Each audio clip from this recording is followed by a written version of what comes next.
Welcome to this week's episode of Coffee Talk. If you just joined, Coffee Talks are short in-between episodes where we read user-submitted stories, hang out with friends, talk about witchy pop culture. I think I did that last time too. Or chat with you about what's going on in our personal practices. Look, I just want to know what whippy pop culture is because it sounds very interesting. I think I've done that twice. So there's some sort of like weird Cool Whip Freudian slip happening there. But if you want to be featured on Coffee Talk, please email us at submission@coffeeandcauldrons.com, or you can send us your submission on our website, Coffee and Cauldrons. I made a form. You made a form. It's easy to send us stuff now. But you can send us your tips, your ghost stories, any kind of funny story you think the community would love to hear. We're not picky. We just want to hear good. We want to hear good things, but especially ghost stories, especially now. Yes, especially right now. We're obviously in very ghost story mode right now. So be sure to let us know if we can share your name or if you'd prefer to be anonymous. It's fine. I can pronounce it. It's just congestion from my illness. It's fine. So your social media usernames are also a great way to get credit and also point other people in the direction of your social medias. We can both talk this morning. This is very good. It's fine. So this week we will be reading more ghost stories. We've got a whole bunch more to go through. Obviously, we're not going to read all of them this week. But before we get started, Maria, do you have any witchy, ghosty stories that have happened this week? So I've had a few.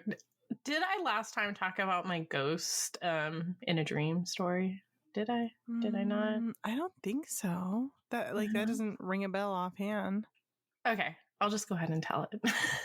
Yeah. But I have two. But this one is definitely more like guide related, but guides are spirits, so it counts. It counts. But anyways, I was in the middle of a dream, and out of nowhere, the dream cuts off, and it's kind of like a film roll where it's starts stuttering and stuff like that.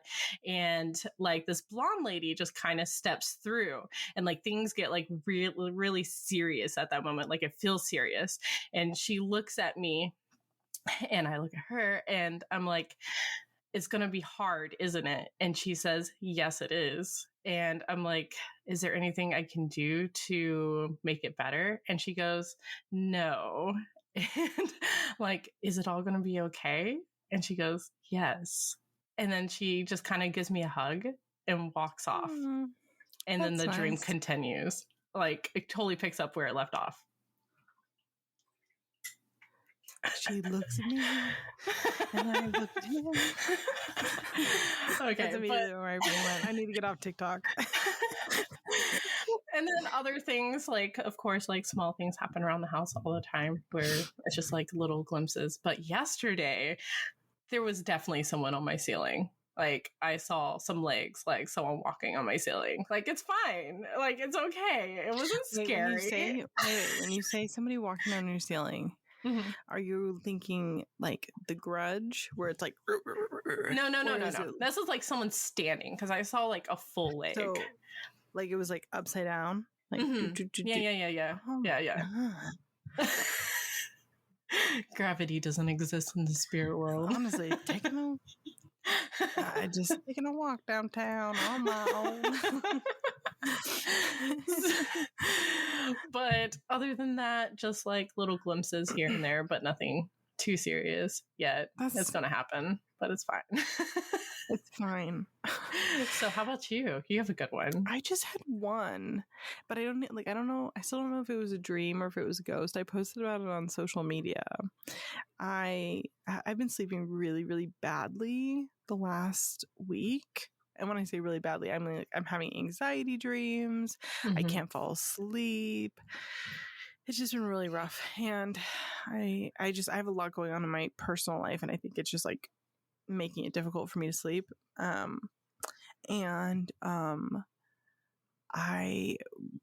was yesterday or the day before. You said it was yesterday. Yeah. You okay. So yesterday. Yeah. The day has become a blur. Mom life. I woke up and my husband was like, how about I take the baby and you go back to sleep? Like, you're clearly still very tired. Like, you go back to sleep. I'll take the kid. And I'm like, great. Sounds awesome. So he takes the baby and I go back to sleep for like an hour and a half. And at some point he had come in the bus and put my breakfast down, and he had like texted me, and it was like 20 minutes before I woke up. So like he had been long gone at that point. And I got woken up to something like shouting my name, and like it like woke me like completely, and I was dreaming about something totally unrelated. And so I was like, well, that's terrifying. And we're cleansing this entire fucking house today because I'm in no way, shape, or form dealing with that. But that's really the only thing that's happened, other than like, you know how I told you how like I'm certain that there's something like in the house. Like, remember I was telling you about that? Yeah. I don't know if I talked about it on here or if we just talked about it one-on-one. That hasn't gone away. And it's like still in the same like corner of the house, and like I don't know, man. No thanks. Which is of course in contributing to my anxiety, right? Because I'm like, I know something is there and I can't see you, and it's scaring me because it's like right next to my kid's bed. It's just, I don't like it. It's just a guide watching over the kid, but they're just being extra creepy. It's fine. They're very serious about the role of protection. I mean, yeah, literally. It's so freaky. I'm like, I don't like it. I don't like that I can't see you. I know you're there though. You might have even screamed at me to wake me up. I don't know. Maybe they were upset that I like let my pancakes get cold. I don't know. I know. I was about to say maybe they were just letting you know your breakfast was getting cold. I mean, that's pretty serious. I would be very appreciative. And they were delicious banana pancakes with like chocolate. Oh my God, this is why I'm fat. My husband is a feeder. So our first story is kind of a long one, which is exciting and fun. But this one comes from a person named Agatha. They say, hi guys, I absolutely love your show. I'd love to share my ghost stories with you. Oof, okay, it says. The apartment my boyfriend and I lived in was extremely haunted. I saw a psychic and was told the apartment was situated on ley lines, making it more prone to portals, ? It was also in college in a college area, so who knows how many Ouija boards weren't closed. Good point. Also, for context, it was a townhouse with 2 floors and a basement. My experiences in order of how they happened. There's 2 years worth. You can pick and choose, but it's a lot. I'm going to read as many as I can because all of these look really good. Okay, so the first one is, at the time I was living alone with my rabbit. Sela? I think that's how you pronounce the rabbit's name. She was free roam and up and down the stairs whenever she pleased. I was taking a nap upstairs and heard a loud crash. I assumed the rabbit, I'm not going to butcher this rabbit's name 100 times. I assumed the rabbit just got into something and decided I'll clean it up later and continue my nap. When I woke up, I went downstairs and found all the pots and pans spread out all over the kitchen floor. There's no way the rabbit could have done this. She couldn't have opened the cupboard and pulled everything out. And I knew it was something else. And I said out loud, okay, it's fine if you live here too, but I don't want to clean up after you, which is fair. The next one is, it's my birthday. My mom brought me some beautiful sunflowers in a glass vase, and I put them on the mantle above the fireplace. Again, I went to nap. I literally nap every day. It's fine. Same. I wake up, I come downstairs and I see the vase on the floor and the sunflowers like neatly laid out like a rainbow shape. If the vase fell, it would have smashed. And like, thanks for displaying the flowers nicely, but also don't. I remember saying out loud, I asked not to clean up after you. Okay, also at this point I would be like checking the vents. Like, have you seen those apartments that have like the hidden door behind the yeah. mirror? Especially the mirrors and stuff. Yeah, fuck that. I would be like, especially with it like so neatly laid out. I don't know. Wintertime, I'm sleeping. Also, the other thing to question is, this always happens when you're asleep. Are you sleepwalking? I'm joking, of course. At this point, I got my dog, Petite. Petite? I think that's Petite. I can't read, guys. Please don't tell me your animals' names. I can't read, and I'm going to butcher them. Yeah, that's Petite. You're good. You're good. Yeah. Obviously, it's Petite. I can read, obviously. You can read. Thank you. Gold star. Thank you. We are snuggling, fast asleep. I also sleep with the window cracked and open because I'm weird. Girl, someone is coming into your house. I wake up with somebody saying, help! I live in Buffalo, New York, and in winter it's very cold. I honestly thought a college student was partying in the apartment complex and slipped on ice. I sat up and looked out the window and didn't hear anything. Petite was looking too. Then, from the corner of the room by my bathroom, important location, she says, I hear in the raspiest smoker voice a super sassy hello, but my mind got an image of an old woman, tan, wrinkly lady with a pink tropical shirt, and I immediately decided that she was a relative of my neighbors 2 houses down. The weirdest part was I wasn't even scared. I was angry. Well, she says pissed. Why did I say angry? I don't know.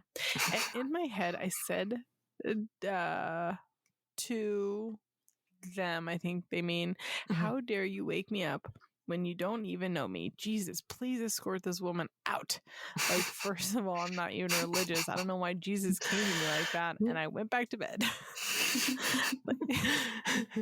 I like how they have like a cool older lady visiting them and be like, hey, how are you doing today? Yeah, like, as soon as they said raspy smoker's voice and a pink shirt, I immediately thought of Big Ange. Did you ever watch Mob Wives? I don't, but I know who that is. Oh my god, it's so funny. I want a wise guy. That's what I thought of. All right, so next on the timeline, boyfriend moves in. Yay! I'm upstairs getting ready for bed, and he calls up to me to come downstairs quick. I do, and he's standing in the living room with his hands out like a zombie. He says, feel the spot. It's changed but cold, and I felt it, and he was right. Pretty sure it was a spirit. Boyfriend runs out for food. We have a sliding door that connects to a gated backyard that connected to a parking lot. He went out this way, and after maybe 2 minutes, I hear 3 taps on the glass sliding door. I jump up to get to him, thinking that he forgot money or something. And this is the first time that I think it hit me that it's getting weird. No one was there. This is the first time? Like, girl, you literally just described sunflowers laid out like an arch in your fucking kitchen, and you're like, it wasn't until I heard 3 taps that I was like, something's up, something's a little off here. Oh, I lost my space. I really don't believe somebody could have done that and gotten out of the gate before I jumped. The latch to the gate is loud. I got really creeped out. Boyfriend runs for something again, different night. I'm sitting on the couch watching TV, and from the other side of the couch, I hear this whistle, like the whistle somebody makes to get somebody's attention. I froze. I couldn't move. I called my boyfriend to make him come sooner. Another night, we're getting ready for bed, and I take a humidifier to fill it up with water in the bathroom in the hallway. I go to the bedroom door and put my hand on the knob and turn it, and immediately it turns the opposite way. Like somebody on the other side yanked it to mess with me. It sent shocks up my arm. I turn to my boyfriend and say, I swear to God, if no one's on the other side of the door, send me to the psych ward. Nobody was, obviously, but as I was filling up the humidifier, I could feel somebody watching me and laughing at me. A different night, my boyfriend and I are both sleeping. I'm telling you, I think you might be sleepwalking. I'm teasing. I wake up to what I hear is scratching from the bathroom that's connected to the bedroom. I turn to the door and see my boyfriend is awake and hears it too. He tells me to just go back to bed. This one is interesting because prior to this, I had a dream that I walked out of the bedroom to complete darkness, minus a pair of yellow eyes and yellow teeth, walking away from the rabbit's room. I'm not butchering that word. The mouse said, "Oh, she doesn't look too good." My mind registered this creature as cat-like. I never told my boyfriend about this dream. When we heard the scratching, the boyfriend said a vision of a strange cat person scratching the door kept coming to him. Also, my rabbit was soon diagnosed with a huge bladder stone and that she needed surgery for. Also, this bathroom is incredibly creepy, constant mold problems, and never used it. We both noticed that there was like changing, it's like in little asterisks, behavior, moods, all of it. COVID hit and we had to move as we couldn't afford rent. Both not being able to work. I remember I was home alone at night and alone I was scared to sleep with my back to the bathroom door. There was also no furniture in the bedroom as we were in the process of moving out, but I still had a small TV running for noise because I honestly am so scared to be there alone. I had it on a YouTube sleep video and I must have stopped because the room was dark. I must have also had my back to the door because I was woken up by something telling me to turn over, and I remember thinking, oh thanks, I really don't want my back to the door. And I open my eyes and I see this little boy like a picture in the 1930s paper boy. He's covered in dirt and he's laughing so hard at me. He said to me, "Remember when you let Ian in the house?" And I kept laughing and he kept laughing and giggling like it was the funniest thing. I blinked and he was gone, but all I could think was, who is Ian? I don't know an Ian. I refused to sleep in that apartment ever again. I went back to clean it before handing over the keys, but every time I went back, I felt incredible sadness that I was leaving, like intrusive thoughts that I shouldn't move. It was so messed up. Now we live in a cute little house by the lake and have had zero experiences, none. Sheesh. That's the whole thing. That was a trip. Apartments are loud. Like so loud, like spirit wise, so loud. Well, especially if the building's so many old. People coming in and out of them, like, oh my word. Oh my word. I like how the Ian part, because it's like so on par with spirits, like being like, yeah, who the fuck is Ian? What? Who's Ian? Who do you think I am? What? Yeah.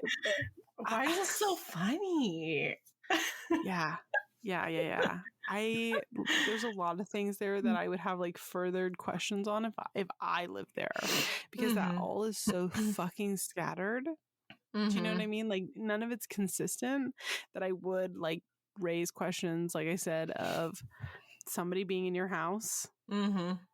Like poltergeist activity is so rare, like and it's usually not like one or two instances, it's like an ongoing thing. So but that could be on par with an apartment because of the spirit is moving around to different apartments and it's like messing with other people. I mean, yeah, that's so true. And then the other thing is she kept referring to the mold in the bathroom. So then I would wonder if you had mold poisoning. Yeah, that could it was like you're hallucinating because of like black mold, or I mean, I don't know that black mold per se gives you hallucinations, but you know what I'm saying.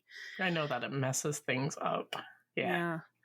So I would just, I mean, I'm not trying to dismiss this story in the slightest bit. I'm just saying I would, if I lived there, I would be ticking those kind of boxes first because it's just so scattered. Scary. So scary. Do you want to read yours? Okay. You ready for our next story? Okay. So this one is from India. And they say, "Hi, you guys. I absolutely love the pod.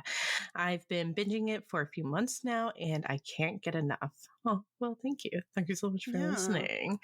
Thank you for listening. I didn't have any really good ghost stories to send you until now, that is. LOL. My fiance and I just moved into a new house. That's when it always starts, right? Mm-hmm. We'd been living with his parents for the past 5 years, love them, but way too long. And we were ecstatic to have found a home to rent in August. The owner is a work acquaintance, and it seemed everything was going to work out perfectly. We began to move in at the beginning of September, and from the get-go, I felt so at home. The house has a very sentient feel, but I didn't think much of it until I was home alone for the first time at night. In the living room, our couch faces away from the 2 extra bedrooms, so there's a lot of open space behind you when you are sitting down. I was watching TV when I heard footsteps coming down the hall behind me. I thought it was the cat, but she was asleep, and so was our dog beside me. I chalked it up to the house settling and not being familiar with the noises yet. But then I heard it again about an hour later. Again, I ignored it. This kept happening for a few nights. It was never very loud, never menacing, just sounded like someone was walking down the hall occasionally. Always at night when I was alone and when the animals were sleeping. Weird. I remember that when we first brought our dog to the house, she wouldn't sleep for the first couple of nights. She'd sit and stare at nothing, bark at nothing, and was very nervous, which is very unlike her. She's calmed down as she's gotten more used to it, so we assumed it was just the new environment. Then 2 days ago, my fiance was home alone, and he and our dog heard the bathroom door slam. The AC wasn't on and the cat wasn't in that room. They have no explanation. They were both terrified until I came home, though. Oh my gosh, I'm going to mispronounce. Vehemently. Thank you. Nasal. It's a big one. On a good day, but obviously, you guys, listen, I know that we read stories every week, but both Maria and I are completely illiterate. I don't know why we signed this up for ourselves. Well, neither one of us can read. It doesn't help that I sound like the smoker from the first story. I mean, She wants a wise guy. You want a pack of smokes? Anyways, denies believing in ghosts, but was so freaked out. Sounds like the hubby. Yeah. Mm-hmm. So yesterday, the landlord was coming over with a repairman to look at the outside of the house. I was showering before work, and my fiance was outside with them. We had the baby gate up so the animals couldn't come into the bedroom. So I was completely alone. Twice I heard knocking on the bathroom door. I texted my fiance and he confirmed that no one was in the house and neither the cat or the dog were in the bedroom with me. I tried to see if I could recreate the sound to see if it was water hitting the shower or it was just something like that. And nope, it was definitely knocking and definitely coming from outside the bathroom. I may be a witch, but I lean to be on the skeptic side and, of course, have tried to find realistic explanations for everything that's happened. That's very, very, very smart. Reasonable. Very, very reasonable. I think we should, rather than just giving into, because you never know. But so far, it's been nothing that... Here I go pronouncing a word with my smoker voice.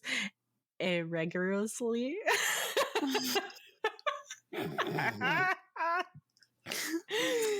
Help me, Robin. Help me. No. Oh my God. Help me. Greg. Egregiously. See, I can even pronounce it. It's fine.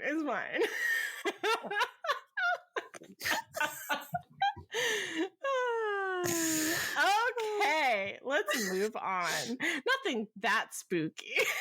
and sensing spirits is not one of my gifts. So there's been plenty of plausible deniability. Well, we just learned that the landlord's estranged baby mama, with whom he originally bought the house years ago, passed away at the beginning of September, right when we were moving in. I'm not saying that is her spirit here in the house, but I'm also not saying it. I pre-ordered a copy of J. Allen Cross's book a few months ago. I really want to read it. And it just got here today. So what perfect timing. Hopefully we'll know for sure soon if we are sharing our home with a protective mama spirit or we're just too ready for Halloween already. I mean, it is that time and spirits do go a wandering. So thanks for listening and thank you for all the beauty you add to the witchcraft community. I know both of you have gotten a lot of shit lately, and I'm sorry people can't just be fucking respectful. You're both wonderful and give us so much. Thank you for letting us listen to your lovely, sexy, sensual voices every week. Well, you're in for a treat because my voice is extra sensual and sexy this week. That was really nice though, that little bit. Thank you, India. Yeah, thank you. And I will say for people listening, because this made them saying about Jay's book, the October class for library tier is about identifying the 4 different types of hauntings, and them saying, Jay's book. I'm like, well, Jay's also teaching a class if you want to just sit in for an hour, because that's cool too. I'm really excited. It's going to be such a good class, and I really want. I'm just going to pick up his book too. I don't have his book yet, but I want it. Yeah, right. Yeah. And I'm so sorry, India, for butchering some of your words. It's not her fault. She's illiterate, guys. Because so am I. So it's not her fault. She can't read. She's really, really pretty and hot and sexy. She does not need to know how to read. Thanks. Well, thank you so much, guys. Do we have enough to read for another one, or are we good on time? I don't think so. I don't think we have enough time for another one. Okay. Well, we'll read some more next time. Next week. We have plenty. Yeah. So it's very exciting. And thank you guys so much for joining us this week. We hope to see you next week for our regular episode. I'm thinking about timelines, so don't ask me. Anyway, check out our website for links to our submission forums or shoot us an email at submissions@coffeeandcauldrons.com to tell us your ghost story, witchy story, tip, or a topic that you think the community would love to hear. As always, if you enjoy Coffee and Cauldrons, please take a moment to review us on Apple Podcasts or on Spotify. Or if you want to support us directly, consider joining us on Patreon, where we share articles, special part 2 exclusive episodes that are also ad-free. Like we also upload these and our main segment to be ad-free and you on get our this Patreon segment a week early if you join the Patreon as well. Yeah, it's pretty nice. And we also have a Spell of the Month box and a Discord. Yes. Well, we'll see you guys next time, guys. Bye.